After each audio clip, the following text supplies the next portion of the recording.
Komið sæl. Mig langar að sýna ykkur hvernig þið getið notað það sem heitir Turnitin þegar þið eru að skila ritgerð til þess að láta leita ritgerðina út frá svona samsvörun. Þú veist, ef maður tekur, sem sagt, ef það eru mikið samsvörun við interneti, ef við tökum til þessu klippum texta af netinu, líminn ritgerð sem er ekki ásættanlega heimilt að vinna, þá í rauninni getur Turnitin fundið svona hversu mikið við erum að taka of mikið beint af netinu. Þegar ég skilir lokaverkefni ykkar í lokin, þá þurfum við að skila inn í Turnitin. Þannig ég er búin að búa til svona prufukassa hérna í þessari viku. En það er prufukassi til að keyra í gegnum Turnitin. Þannig að þið getið prófað ritgerðin ykkar þarna, þið getið prófað hann aftur og aftur og séð hvað finnst mikil samsvörun. Það er betra að komast að því áður en ég skildi mín. Hérna förum hérna inn og ég næ inn í verkefnaskil og ég sem sagt að þykjast vera hann Lalli lærlingur sem er svona sem við notum oft í Vaffa á kennsluvefnum eða þurfum að prófa eitthvað. Til þess að skila sem skjalinu inn í Turnitin þá þurfum við að fara hér inn og þetta mallar, við þurfum að samþykkja skilmálana. Þetta getur alveg hvað til að lesa það alla. Ég er ekki barnanna best í því að lesa hrikalega langa samþykkta skilmála, en það held ég sé löngu búin að selja bara sáluna. Ok, nú erum við búin að samþykkja og nú get ég farið að skila skjalinu, þannig að nú ætlum ég að fara og sækja skrána, sækja skrá og finna ritgerðarnas Lalla lærlings. Hún er hérna einhvers staðar.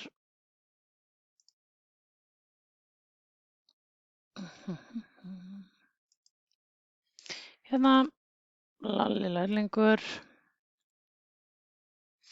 og við sendum þessa skrá inn í Turnitin og vistum breytingar. Ég tek það fram, ég er að prófa þetta. Ég sagðist þér að taka þetta upp í fyrstu tilraun minni til að skila inn í þetta á Moodle, þannig að skulum sjá hvernig fer. Hérna. Hérna sjáið þið í rauninni statusinn, sko, þetta tekur svolítið tíma að keyra í gegnum Turnitin og sem sagt, þetta er í einhvers konar runu. Þannig þið þurfum að fara svo þetta inn aftur til þess að sjá niðurstöðurnar ykkar. Ég ætla að stoppa þessu upptökuna svo hún var nú ekki allt of löng. Já, nú er hann Lalli lærlingur kominn með verkefni sitt inn sem við skiluðum á hann og nú er bara að sjá hver niðurstaðan var hjá honum. Hérna farið bara inn, þetta fyrir ekki að vera vilsumstað, hérna aftur inn í prufukassan sem við skiluðum inn í áðan. Og þar sjáum við núna, hérna er verkefni hans Lalla. Hann er með 6% sem sagt, similarity, þannig að það er 6% af efninu hjá honum sem á sér einhverja samsvörun út af netinu og við getum skoðað skýrsluna sem hann fær.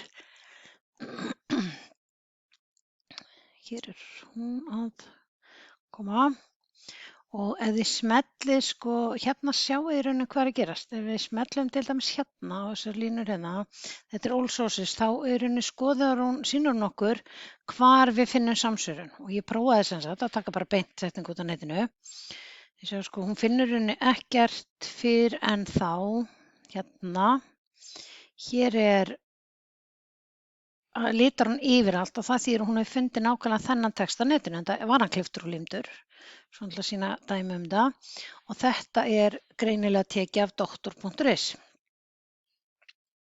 Svo er nú hérna eðlilegt, það er mjög eðlilegt að hún finni orðið af, það þýðir nú ekki ritstuld og það kemur alveg til þess að það finnst einhver samsvörun án þess að við séum að gera eitthvað copy-paste, eitthvað svona mjög almenns eðlis orðalag og slíkt.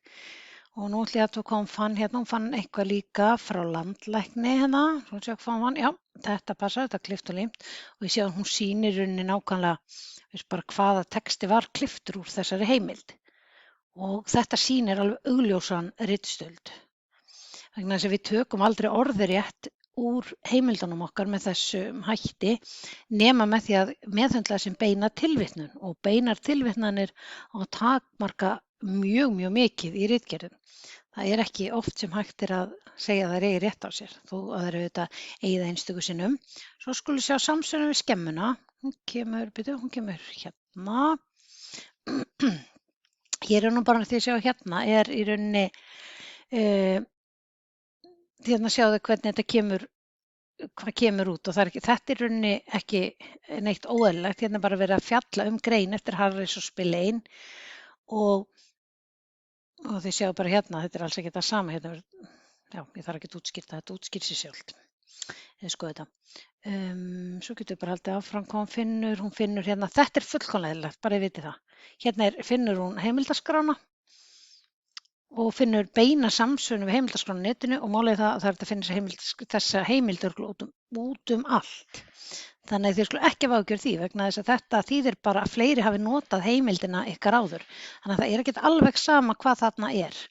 En þetta sem sagt svona skýrslu fæ ég til mín þegar þið eru búin að skila endanlega lokaritgerðina ykkar, þá hef ég svona skýrslu í höndunum til þess að fara yfir og það er bara mjög mikilvægt að þið geti nýtt ykkur þetta til þess að rýna svolítið í ykkar efni áður en þið skilið í endanlega inn. Þið getið fiktað meira hér, hvað stendur hérna, Mats Overview hérna.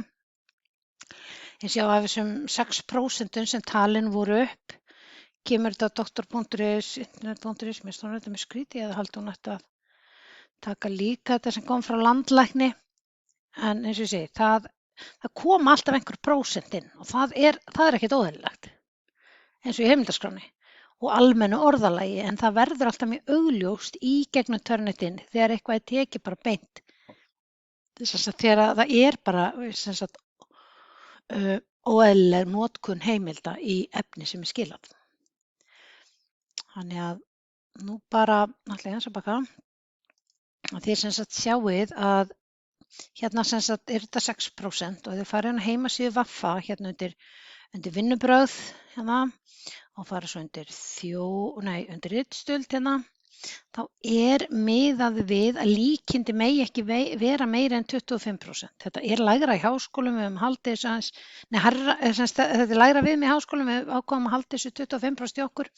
Ef ég fer að sjá 25% líkindi var að texta, þá er það í rauninni bara ekki í lagi. En það þýðir samt ekki ef ég sé samt sem áður, þó eins og í ritgerðinni sem ég var að sýna ykkur, sem að hann Lalli lærlingur skilaði inn. Þar voru þetta 3%, en það breytir ekki því að þetta hér til dæmis hérna, þið séu hérna klift og límt hérna sem er beint út af doktor.is, þetta mundi kalla á athugasemdir í yfirferð vegna þess að svona vinna með heimildir er ekki í lagi. Við þurfum að lesa heimildirnar okkar og gera þessu okkar, svo skrifa okkar eigin texta og notum í rauninni heimildirna svona sem backup fyrir því sem við erum að gera. En þetta allavega getur verið mjög gagnlegt að nýta Turnitin. Ef við bakka aftur þá sjáum við hérna, ég er búin að setja hérna inn prufukassa sem þið getið þá nota til þess að prófa og sjá hvernig þetta er og þið getið skila aftur og aftur hérna inn. Þetta er opið og svo skilið þið þegar þið eru endanlega sátt, þá skilið þið í lokakassan hérna. Þannig endið þetta. Þá held ég að þessu sé lokið. Ef þið hafa einhverju spurningar, ekki hika við að hafa samband við mig. Ég er ekki langt í burtu. Sendið mér línu eða hringið. Takk.